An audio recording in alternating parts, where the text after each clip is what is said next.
السلام علیکم ورحمۃ اللہ وبرکاتہ الحمد للہ رب العالمین والعاقبۃ للمتقین ولا عدوان الا علی الظالمین والصلاة والسلام علی نبینا محمد وعلی آلہ وصحبہ اجمعین ومن تبعہم بإحسان الی یوم الدین اما بعد۔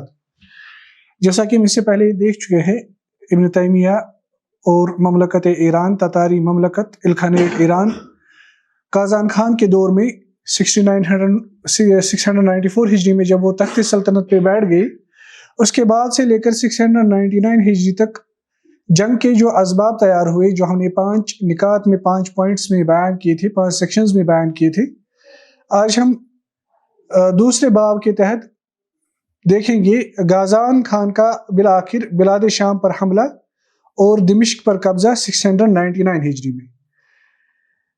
سب سے پہلے معرکہ وادی الخزندار، یعنی جو جنگ واقع ہوئی مملوک سلطنت اور منگول کے درمیان، جب غازان خان نے شام پر حملہ کیا،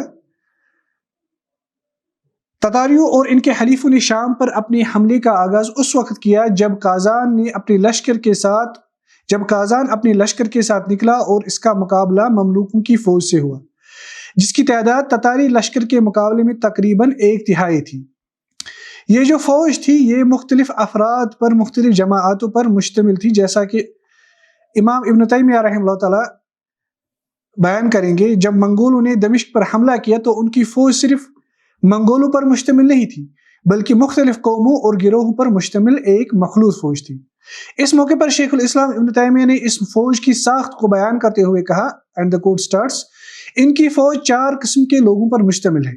ایک وہ کافر جو اپنے کفر پر قائم ہے، جیسے کرج، ارمن اور منگول۔ دوسری وہ جماعت جو پہلے مسلمان تھی لیکن اسلام سے مرتد ہو گئی، جن میں عرب، فارس اور روم کے لوگ بھی شامل ہیں۔ تیسری وہ جماعت جو پہلے کافر تھی لیکن اسلام سے منسوب ہو گئی مگر اس کی شریعت کی پابندی نہیں کرتی۔ اور چوتھی جماعت وہ ہے جو ان سب سے زیادہ بری ہے، وہ لوگ جو اسلام کی شریعت سے پھر گئی مگر پھر بھی اپنے آپ کو اسلام سے منسوب کرتے تھے۔ And the quote ends. یہ معرکہ، یہ جنگ 27 ربیع الاول، یعنی جسے ہم معرکہ یا جنگ وادی الخزندار کہتے ہیں، یہ 27 ربیع الاول 699 ہجری کو حمص کے قریب وادی الخزندار، یعنی وہ ایسی وادی جس کو الخزندار کہا جاتا تھا، وہاں پہ پیش آیا۔ جنگ کے نتیجے میں مسلمانوں کو شکست ہوئی اور مملوک لشکر اور ان کے امراء چھوڑ کر مصر کی طرف واپس چلے گئی، جس سے تتاریوں کے لیے دمشق کا راستہ آسان ہو گیا۔ مورخ ابن فضل اللہ العمری بیان کرتے ہیں کہ یہ ایک عظیم جنگ تھی جس میں تتاریوں کے 10,000 سے زائد افراد مارے گئے اور ابتدا میں فتح کے آثار بھی ظاہر ہوئے، یعنی مسلمانوں کی فتح۔ سلطان اپنے مملوکوں کے ساتھ مضبوطی سے ڈٹا رہا، لیکن پھر مسلمانوں کے لشکر کا ایک حصہ ٹوٹ گیا جبکہ دشمن ان سے 3 گنا زیادہ تھا۔ آخرکار سلطان اپنے ساتھ باقی رہنے والوں کو لے کر پیچھے ہٹ گیا اور غازان کو غلبہ حاصل ہو گیا۔ شیخ الاسلام ابن تیمیہ اس معرکے کی ایک اہم پہلو کی طرف اشارہ کرتے ہیں کہ جب عام لوگوں میں یہ بات پھیل گئی کہ تتاری مسلمان ہو گئے ہیں تو لشکر کے بہت سے افراد نے ان کے خلاف لڑنا چھوڑ دیا اور صرف ایک چھوٹا سا گروہ ہی لڑتا رہا، جس نے تتاریوں میں سے کئی ہزار کو قتل کیا جبکہ مسلمانوں میں بہت کم لوگ مارے گئے۔ تاریخی روایت میں اس معرکے میں ابن تیمیہ کی کسی عملی شرکت یا براہ راست کردار کا ذکر نہیں ملتا، حالانکہ وہ اس وقت دمشق میں موجود تھے۔ بعد میں انہوں نے اس واقعے کے بارے میں اپنا موقف واضح کرتے ہوئے ان لوگوں کی تردید کی جو قبروں سے مدد طلب کر رہے تھے جب تتاریوں نے حملہ کیا، اور فرمایا کہ جب تتاری حملہ ور ہوئے تو لوگ کہنے لگے، یا خائفین من التتر لوذوا بقبر ابی عمر، لوذوا بقبر ابی عمر، اوذوا بقبر ابی عمر۔ اس کا مطلب یہ ہے کہ اے تتاریوں سے ڈرنے والو، اپنے آپ کو پناہ میں لو، ابو عمر جو ایک صالح شخص تھا اس کی قبر کی پناہ لو، یعنی اس کی قبر کے مجاور بن جاؤ، اس سے مدد طلب کرو۔ چنانچہ ابن تیمیہ رحمہ اللہ فرماتے ہیں، یہ لوگ جن سے تم مدد مانگ رہے ہو، اگر وہ تمہارے ساتھ میدان میں بھی ہوتے تو وہ بھی شکست کھاتے، جیسے احد کے دن کچھ مسلمان شکست کھا گئے تھے۔ یہ اللہ کا فیصلہ تھا کہ لشکر کو اس سال شکست ہوگی، اور ان اسباب اور ان حکمتوں کے بنا پر جو اللہ نے مقرر کی۔ پھر انہوں نے مزید وضاحت کرتے ہوئے کہا، اہل مکاشفہ اور دین کی صحیح معرفت رکھنے والے لوگ اس معرکہ میں شامل نہیں ہوئے، کیونکہ یہ وہ شرعی قتال نہیں تھا جس کا اللہ اور اس کے رسول صلی اللہ علیہ وسلم نے حکم دیا ہے، اور اس میں شرکت سے فساد اور برائی پیدا ہوتی اور وہ نصرت حاصل نہیں ہوتی جو قتال کا مقصد ہوتی ہے۔ لہٰذا ایسے قتال میں نہ دنیا کا اجر ہے نہ آخرت کا۔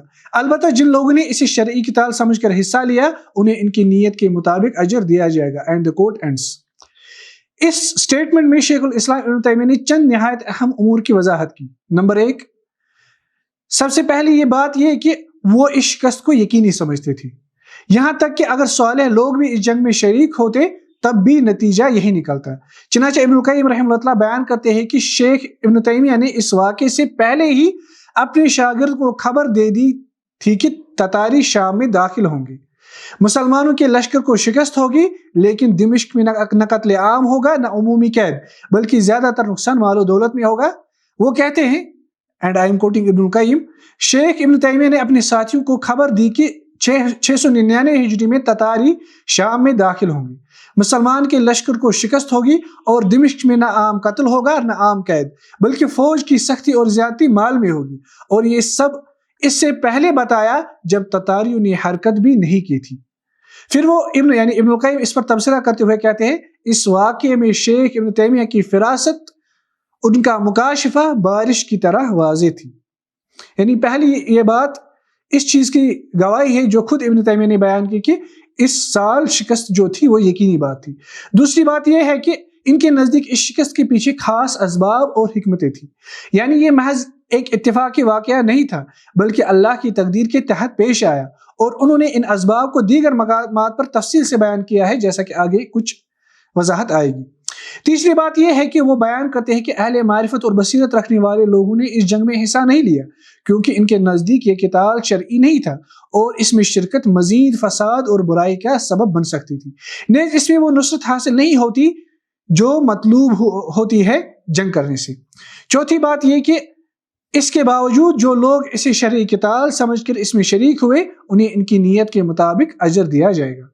یہ پورا واقعہ اس بات کو واضح کرتا ہے کہ شکست صرف میدان جنگ کا نتیجہ نہیں ہوتی بلکہ اس کے پیچھے عقیدہ، فہم، نیت اور حالات سب شامل ہوتے ہیں، اور یہی چیز تاریخ کو محض واقعات کا مجموعہ نہیں بلکہ ایک گہرا سبق بنا دیتی ہے۔ اب دمشق زیر قبضہ۔ مورخ الیونینی بیان کرتے ہیں کہ معرکے کے بعد یعنی جنگ کے بعد دمشق میں لوگوں کے درمیان تتاریوں کے بارے میں اچھی باتیں پھیلنے لگی، حالانکہ انہوں نے حملہ کیا۔ لوگ کہتے تھے کہ ان کا بادشاہ مسلمان ہے یعنی غازان خان، اس کی فوج کی اکثریت اسلام پر ہے، انہوں نے شکست کھانے والوں کا پیچھا نہیں کیا اور نہ ہی لوگوں کو قتل کیا بلکہ جسے پاتے اس کا ہتھیار اور سواری لے کر اسے چھوڑ دیتے تھے۔ اس طرح کی باتیں عام ہو گئی اور یہ بھی کہا جانے لگا کہ انہوں نے دمشق تک لوگوں کا پیچھا نہیں کیا۔ اسی طرح مؤرخ الذہبی رحمہ اللہ کہتے ہیں کہ ایسی حکایات بہت زیادہ پھیل گئی، یہاں تک کہ ایک شخص نے کہا خاموش رہو، یہ یعنی تتاری ہمارے لشکر سے بہتر ہے، اور اس طرح لوگ دھوکے میں آ گئے۔ اگرچہ اہل دمشق نے تتاریوں کے بارے میں اچھا گمان قائم کر لیا تھا اور غازان خان نے 8 ربیع الاخر 699 ہجری کو ان کے لیے امان کا فرمان بھی جاری کیا جو ان کے سامنے پڑھا بھی گیا، لیکن حقیقت اس کے بالکل برعکس نکلی۔ جب تتاری فوج دمشق میں داخل ہوئی تو انہوں نے شدید ظلم و ستم کا بازار گرم کر دیا، انہوں نے لوٹ مار کی، قتل کیا، لوگوں کو قید کیا اور عورتوں کو غلام بنایا۔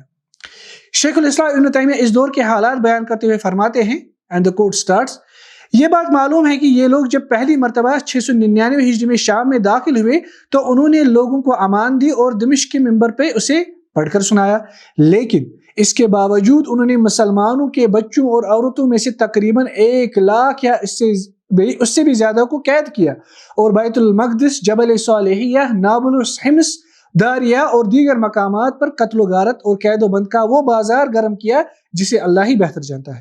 یہاں تک کہ کہا جاتا ہے کہ انہوں نے قریب 1 لاکھ مسلمانوں کو قید کیا اور مسلمانوں کی عزت دار عورتوں کے ساتھ مساجد میں جیسے مسجد اقصی اور جامع اموی وغیرہ میں بدکاری کی۔ And the quote ends۔ مورخ ابن فضل اللہ العمری لکھتے ہیں کہ پھر اللہ نے لطف فرمایا اور قازان کے دل میں یہ بات ڈالی کہ وہ اپنے امراء کو دمشق میں مزید ظلم سے روک دے، چنانچہ اس نے اس پر سختی سے عمل کیا۔ جب تتاری اپنی لوٹ مار اور قیدیوں سے فارغ ہو گئے تو 12 جمادی الاولی 699 ہجری کو قازان ایران واپس چلا گیا اور اپنے نائب قتلوق شاہ کو ایک بڑی فوج کے ساتھ وہاں چھوڑ دیا۔ اس نے یہ اعلان بھی کیا کہ وہ آئندہ موسم خزاں میں دوبارہ آئے گا، یعنی وہ پھر جنگ کرنے کے لیے آئے گا اور مصر میں مملوک حکومت کو ختم کرے گا۔ اس نے شام کی نیابت اس مملوک امیر کو دی جو اس کے ساتھ آیا تھا، یعنی سیف الدین قبجک، جبکہ ایک تتاری امیر یحییٰ کو انتظامی امور سونپے۔ تاہم قتلوق شاہ زیادہ عرصہ نہ ٹھہرا اور 23 جمادی الاولیٰ 699 ہجری کو دمشق چھوڑ کر چلا گیا۔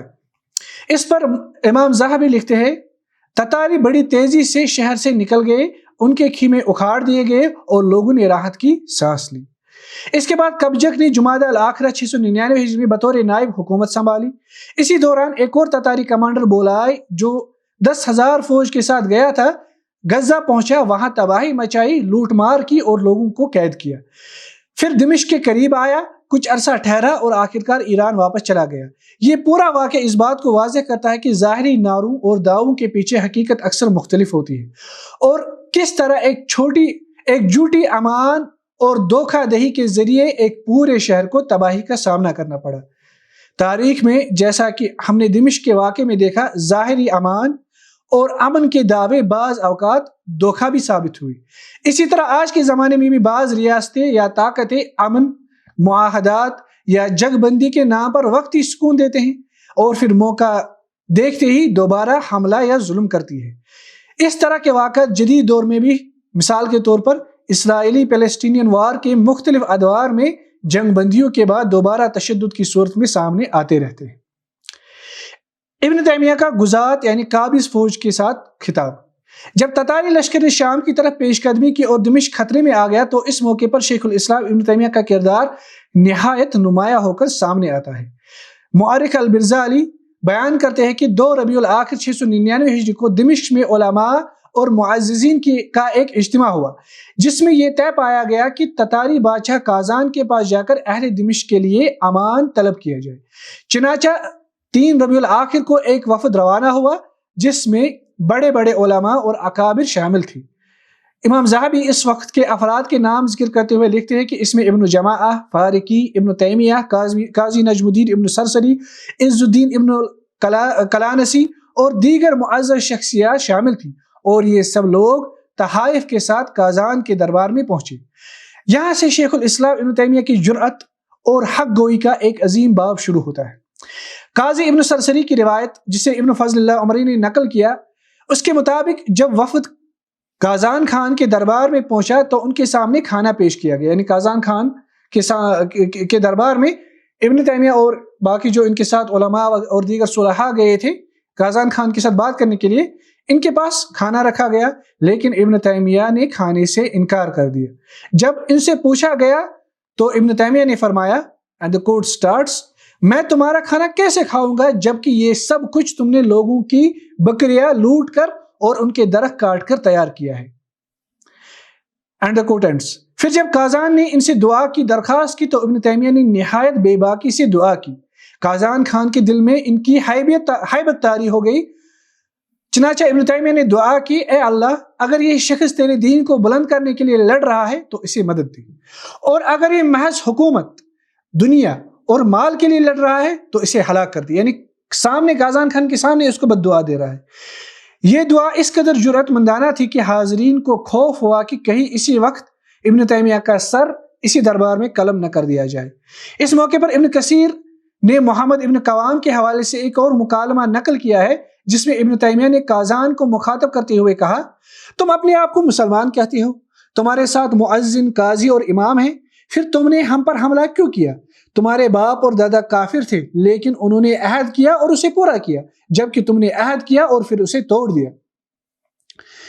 ابن تیمیہ کے یہ الفاظ صرف الفاظ نہیں تھے بلکہ ایک مظلوم امت کی طرف سے ایک ظالم حکمران کے سامنے حق کا اعلان تھا۔ بعد کے مورخین جیسے ابو حفص البزار اور النویری نے ایک اور واقعہ نقل کیا ہے جو غالباً ابن تیمیہ کی کازان خان سے دوسری ملاقات کا ہے۔ اس میں بیان کیا گیا ہے کہ جب ایک عیسائی بادشاہ یعنی ارمنی حکمران نے کازان کو پیشکش کی کہ اسے دمشق میں داخل ہو کر مسلمانوں کا قتل عام کرنے دیا جائے تو ابن تیمیہ فوراً کھڑے ہوئے اور مسلمانوں کو حوصلہ دیا، پھر کازان خان کے پاس جا کر اسے روکا انہوں نے قازان خان سے کہا اگر تم مسلمان ہو تو ہمارے خون اور مال تم پر حرام ہے، کیونکہ ہم بھی مسلمان ہیں، ہم تمہیں اس سے زیادہ مال دیں گے لیکن تم اس عیسائی ارمن کو مسلمانوں پر مسلط نہ کرو۔ چنانچہ قازان نے اس بات کو قبول کیا اور اسے منصوبے سے یعنی ارمن بادشاہ کو منصوبے سے روک دیا۔ اسی طرح کمال الدین ابن المنجہ کی روایت کے مطابق ابن تیمیہ نے قازان کے سامنے نہایت جرأت کے ساتھ اللہ اور اس کے رسول صلی اللہ علیہ وسلم کے احکام بیان کیے، یہاں تک کہ وہ اس کے قریب ہو کر بلند آواز میں گفتگو کرتے رہے اور قازان خان پوری توجہ کے ساتھ ان کی بات سنتا رہا۔ اس نے اپنے درباریوں سے کہا میں نے اس شخص جیسا مضبوط دل یعنی ابن تیمیہ جیسا شخص مضبوط دل اور مؤثر کلام والا کوئی نہیں دیکھا۔ اس واقعے کا ایک اہم نتیجہ یہ بھی نکلا کہ بہت سے مسلمان قیدی آزاد کر دیے گئے۔ خود ابن تیمیہ نے اس کی طرف اشارہ کرتے ہوئے فرمایا کہ انہوں نے تتاریوں سے قیدیوں کی رہائی کا مطالبہ کیا اور قازان خان نے انہیں آزاد کر دیا۔ مزید برآں مؤرخ المقریزی اور النویری کی روایت سے معلوم ہوتا ہے کہ ارمنی بادشاہ نے واقعی دمشق کو جلانے کی کوشش کی تھی لیکن قازان نے اسے مسترد کر دیا۔ اس سے یہ بھی ظاہر ہوتا ہے کہ اس موقع پر ابن تیمیہ کی مداخلت نے خون ریزی کو کم کرنے میں اہم کردار ادا کیا۔ یہ پورا واقعہ ابن تیمیہ کی شخصیت کی کئی پہلوؤں کو واضح کرتا ہے۔ ان کی بے مثال جرأت، ظالم کے سامنے حق کہنے کی قوت، حکمت کے ساتھ بات کرنے کا انداز اور سب سے بڑھ کر مسلمانوں کے جان و مال کے تحفظ کے لیے اپنی جان کو خطرے میں ڈال دینا، یہی وہ صفات ہیں جنہوں نے انہیں تاریخ میں ایک منفرد مقام عطا کیا۔ شہدائے مقادسہ اور صالحیہ دمشق کے قتل عام، یعنی شہدائے مقادسہ اور صالحیہ دمشق کے قتل عام۔ جب تتاری لشکر دمشق میں داخل ہوا تو اس کے مظالم کا سب سے ہولناک منظر صالحیہ اور دیر الحنابلہ میں سامنے آیا۔ مورخ البرزالی بیان کرتے ہیں کہ 15 ربیع الاخر 699 ہجری کو صالحیہ میں لوٹ مار، تباہی اور فساد کا آغاز ہوا۔ گھروں کے دروازے توڑ دیے گئے، کھڑکیاں اکھاڑ دی گئی، جامع مسجد کی چٹائی تک کو لوٹ لیا گیا اور وہاں موجود غلہ، ذخیرہ، کھانے پینے کی اشیاء حتیٰ کہ کتابیں بھی نہیں چھوڑی گئی۔ لوگ خوف کے مارے دیر الحنابلہ میں پناہ لینے لگے، لیکن 18 ربیع الاخر 699 ہجری کو تتاریوں نے دیر الحنابلہ کو بھی گھیر لیا، اندر گھس گئے اور وہاں بھی لوٹ مار اور قید و بند کا سلسلہ شروع کر دیا۔ اس نازک موقع پر شیخ الاسلام ابن تیمیہ نے خاموش رہنے کے بجائے عملی اقدام کیا۔ مورخ الیونینی کے مطابق وہ خود تتاریوں کے ایک بڑے سردار محمود ابن علی الشیبانی کے پاس گئے اور مسلمانوں پر ہونے والے ظلم کی شکایت کی۔ ان کی کوشش رنگ لائی اور جب وہ شخص وہاں پہنچا تو تتاری منتشر ہو گئے اور کچھ دیر کے لیے ظلم رک گیا، لیکن یہ وقتی سکون تھا۔ تتاری دوسرے علاقوں کی طرف بڑھ گئی۔ البرزالی بیان کرتے ہیں کہ وہ مزہ اور داریہ کی طرف گئی، وہاں لوٹ مار کی، لوگوں کو قید کیا اور قتل عام کیا۔ مورخ الذہبی لکھتے ہیں کہ داریہ کے اکثر مردوں کو قتل کر دیا گیا کیونکہ انہوں نے جامعہ میں پناہ لے کر مزاحمت کی تھی۔ ابن تیمیہ نے ایک اور کوشش کی اور خود غازان تک پہنچ کر شکایت کرنے نکلے، لیکن انہیں براہ راست بات کرنے نہیں دیا گیا۔ وزیروں نے یہ کہہ کر روک دیا کہ اس سے فتنہ پیدا ہو سکتا ہے اور وہ خود معاملہ سنبھال لیں گے، مگر حقیقت میں کوئی بہتری نہ آئی اور ظلم کا سلسلہ جاری رہا۔ 2 جمادی الاولیٰ 699 ہجری کو دیر الحنابلہ پر دوبارہ حملہ ہوا، لوگوں کو قید کیا گیا، عورتوں کو لے جایا گیا اور تقریباً 4000 افراد کو اسیر بنایا گیا جبکہ سینکڑوں کو قتل کیا گیا۔ امام ذہبی ذکر کرتے ہیں کہ شہداء میں شیخ ابو عمر مقدسی کی نسل کے 70 افراد بھی شامل تھے۔ اس واقعے کی ایک نہایت دردناک تصویر الذہبی بیان کرتے ہیں۔ وہ فرماتے ہیں کہ قاضی تقی الدین المقدسی کو گرفتار کر کے ننگے سر بے لباس حالات میں لے جایا گیا، ان کی گردن میں رسی ڈالی گئی، ان کی بیٹیاں قید کر لی گئی اور ان کے اہل خانہ پر ایسے مصائب آئے کہ دیکھنے والے خود رونے لگے۔ یہ قاضی تقی الدین المقدسی یعنی سلیمان ابن حمزہ المقدسی اس وقت شام میں باقی رہ جانے والے واحد قاضی تھے، کیونکہ دیگر مذاہب کے قاضی یا تو قتل ہو چکے تھے یا مصر چلے گئے تھے۔ اس ظلم کی انتہا اس وقت ہوئی جب ارمنی بادشاہ نے صالحیہ میں آگ لگا دی۔ 15 جمادی الاولیٰ 699 ہجری کو جامعہ العقیبہ، مدرسہ صاحبیہ، مارستان سیفی، دارالحدیث اشرفیہ اور دیگر کئی دینی مقامات جلا دیے گئے۔ شیخ الاسلام ابن تیمیہ نے اس بات کی طرف بھی اشارہ کیا کہ اس فساد میں بعض باطنی اور رافضی عناصر بھی انہوں نے بھی کردار ادا کیا اور ارمنی قوتوں کے ساتھ مل کر مسلمانوں کے خلاف شدید دشمنی کا اظہار کیا۔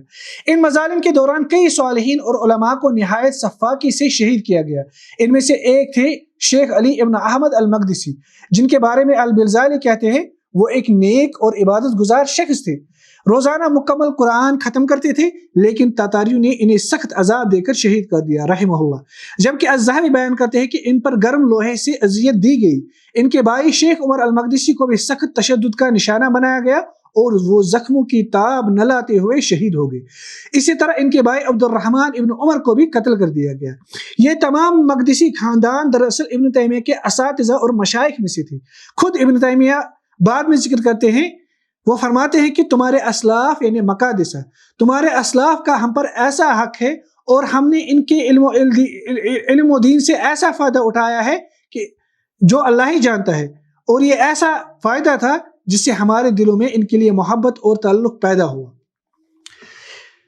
یہ باب ہمیں صرف تاریخ نہیں سناتا، بلکہ یہ دکھاتا ہے کہ جب ظلم اپنی انتہا کو پہنچ جائے تو اہل حق کس طرح کھڑے ہوتے ہیں، کس طرح کوشش کرتے ہیں اور کس طرح قربانیاں دیتے ہیں۔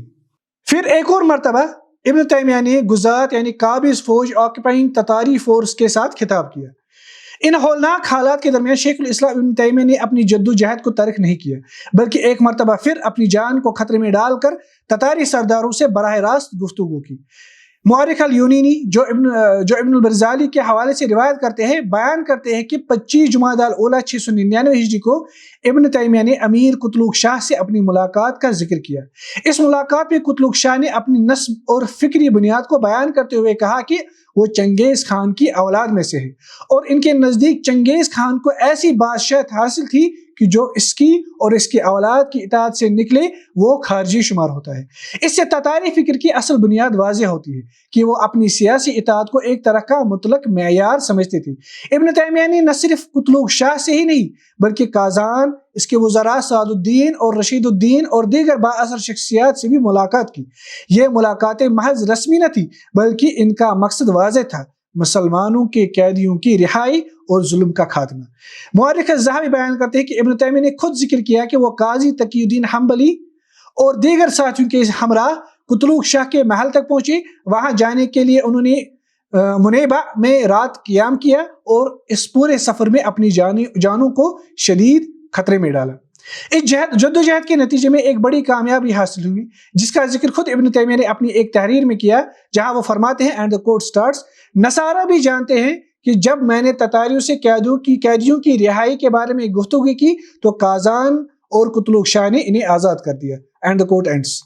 یہ واقعہ ابن تیمیہ کی جدوجہد کے ایک اور اہم پہلو کو ظاہر کرتا ہے کہ وہ صرف نظری گفتگو یا فتاوی تک محدود نہیں تھے، بلکہ عملی میدان میں اتر کر ظالم حکمرانوں کے سامنے کھڑے ہو کر مسلمانوں کے جان و مال کے تحفظ کے لیے براہ راست کردار ادا کرتے تھے۔